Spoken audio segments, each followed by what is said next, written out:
Ini adalah pengalamanku saat duduk di bangku SMA. Namaku Rega.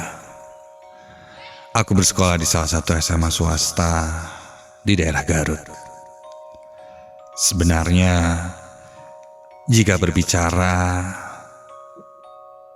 tentang kejadian yang berhubungan dengan makhluk halus, cukup banyak kejadian yang sering kualami.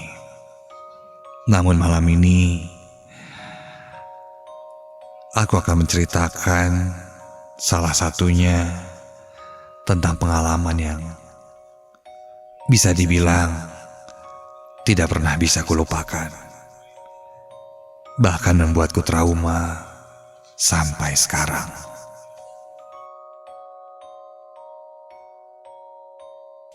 Di sekolah aku termasuk siswa yang aktif ikut organisasi. Aku masuk dalam anggota OSIS SMA di sekolahku. Saat itu bulan Agustus. Hal yang sudah jadi kebiasaan di sekolah kami adalah memperingati hari kemerdekaan dan merayakannya mulai dari upacara bendera, arak-arakan keliling kota, sampai mengikuti perlombaan-perlombaan. Dan saat itu,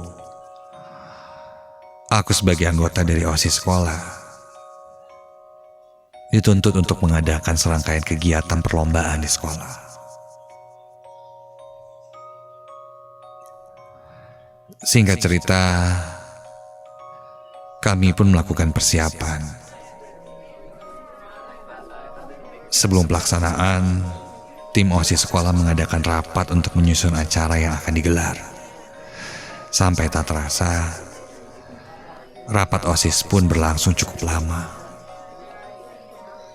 Karena banyak yang akan kami buat ketika itu. Kulihat jam di handphoneku sudah menunjukkan jam 5:30 sore.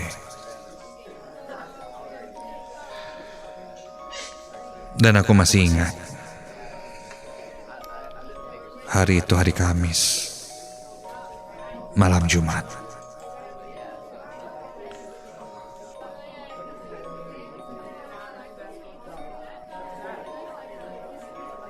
Namun ketika itu, rapat belum selesai. Kami masih melanjutkan rapat hingga melewati malam hari. Di tengah rapat, aku izin ke toilet untuk buang air kecil. Dan ketika itu, tidak ada yang pergi ke toilet lagi, karena semuanya nampak serius mengikuti rapat.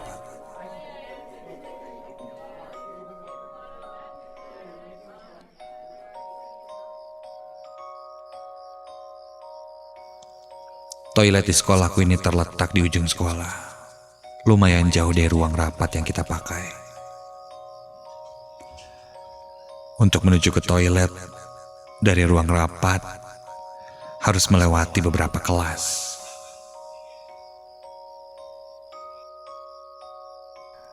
Suasana sekolah saat itu sangat sepi.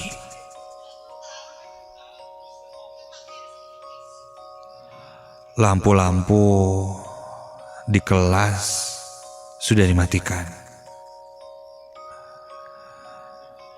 Hanya beberapa pencahayaan saja yang kulihat dari ruang guru, lorong,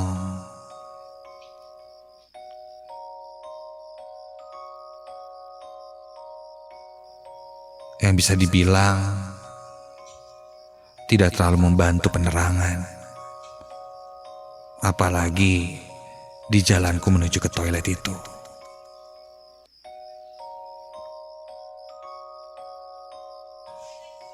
Aku berjalan menyusuri lorong yang menghubungkan kelas dan kelas. Selain gelap, tentu saja sepi. Tidak ada siapa-siapa lagi. Tidak ada satu orang pun di sana. Di sekolahku itu, toilet laki-laki dan perempuan dibedakan. Jaraknya pun lumayan jauh.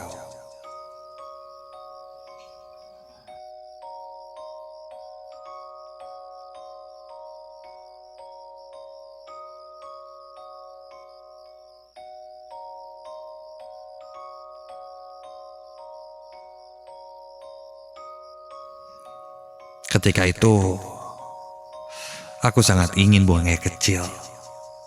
Sudah tidak tahan. Dan toilet lelaki masih jauh di depan sana. Yang terdekat, toilet perempuan.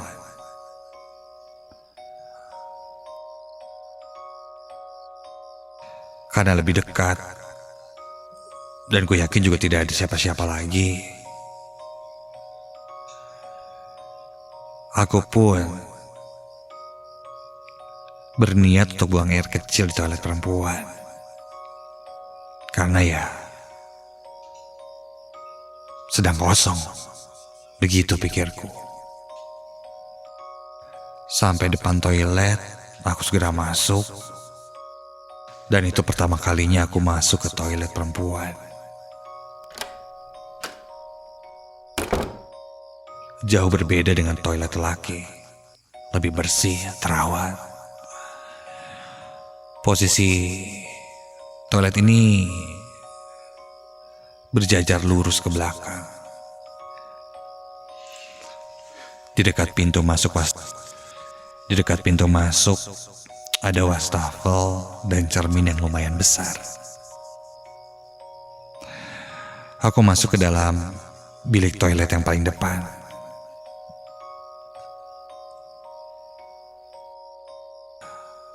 Setelah selesai menyiramnya dan bersiap keluar dari bilik toilet itu, ku dengar dari arah luar seperti ada orang yang sedang berjalan masuk ke dalam toilet ini. Astaga. Aku lumayan kaget ketika itu dan memutuskan untuk diam sebentar. Bagaimana tidak? Aku berada di toilet perempuan. Jika ada yang memergokiku, bahaya juga, pikirku.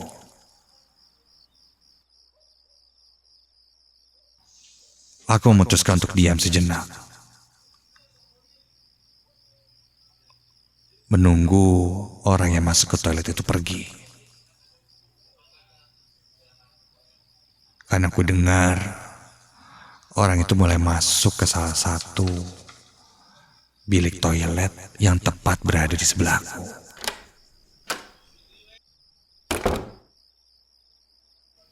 Ketika aku pastikan orang itu sudah masuk dan mengunci pintunya, perlahan pun aku membuka pintu dan mengintip ke sekitar, memastikan tidak ada siapa-siapa. Kulihat saat itu, kondisi sudah sepi. Dan orang yang tadi masih berada di bilik toilet sebelahku. Kulangkahkan kakiku perlahan menuju pintu keluar. Sampai ketika baru saja sampai di depan wastafel, tiba-tiba... Mau kemana? Astaga! Langkahku kontan terhenti ketika mendengar suara itu. Suaranya berasal dari arah belakangku. Dan sepertinya dari balik bilik toilet yang ada di sebelahku tadi. Ku coba untuk tidak bersuara sedikit pun dan tidak membalas pertanyaannya. Aku coba lanjutkan langkahku kembali dan...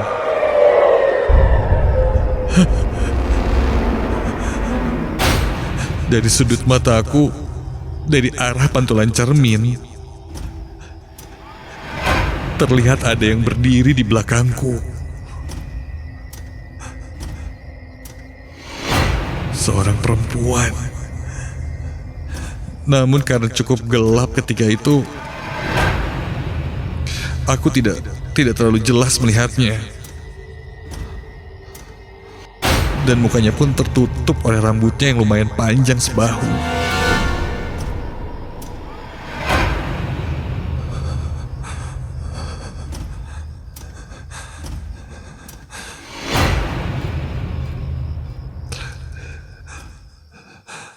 Aku masih terdiam dan tiba-tiba, astaga,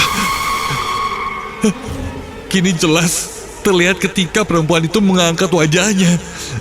Terlihat dari pantulan cermin, wajah perempuan itu hancur, mukanya berdarah, dan perlahan dia mulai maju ke arah aku sambil tersenyum menyeringai. Aku coba untuk lari, tapi entah kenapa kakiku terasa sangat berat, tidak bisa bergerak. Sampai tiba-tiba saja ada yang menarik bajuku hingga aku terjatuh.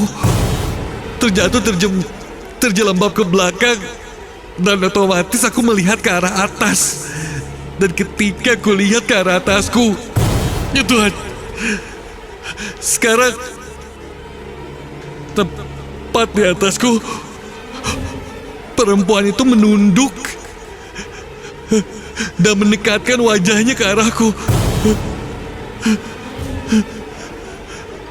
Tercium bau yang sangat busuk ketika itu, seperti bau bangkai yang sangat menyengat.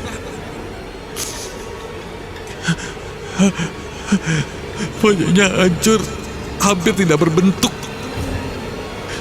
Namun matanya terlihat membelalak seperti mau keluar. Dia mulai mengarahkan tangannya ke arahku, seperti ingin menyentuh wajahku.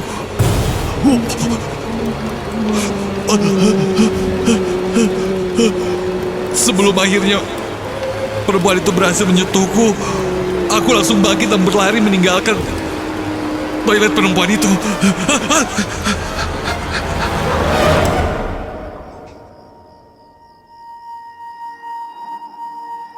Aku kembali ke ruang rapat. Dengan terburu-buru, aku langsung duduk. Teman-temanku melihatku keheranan, karena wajahku ketika itu sangat pucat. Badanku bergetar ketakutan. Salah satu temanku bertanya kenapa. Dengan terbata-bata aku coba menjelaskan apa yang kulihat dan kejadian apa yang baru saja kualami. Teman-temanku berusaha menenangkanku. Kemudian dia menceritakan bahwa memang menurut kabar yang dia dengar, toilet perempuan itu angker. Banyak murid perempuan yang sering diganggu di kamar mandi itu. Sosok penunggunya adalah seorang perempuan. Mungkin yang kulihat tadi. Namun tidak ada yang tahu alasannya sampai sekarang kenapa sosok itu ada di sana dan mengganggu di sekolah kami. Setelah kejadian itu, keesokan harinya aku jatuh sakit. Demam tinggi dan membuatku tidak mengikuti acara OSIS di sekolahku. Sejak hari itu, aku tidak berani lagi untuk masuk ke sebarang tempat yang tidak seharusnya. Dimanapun, kapanpun, kita memang harus selalu waspada. Jangan sampai salah langkah, salah ucap, jika tidak ingin menerima akibatnya.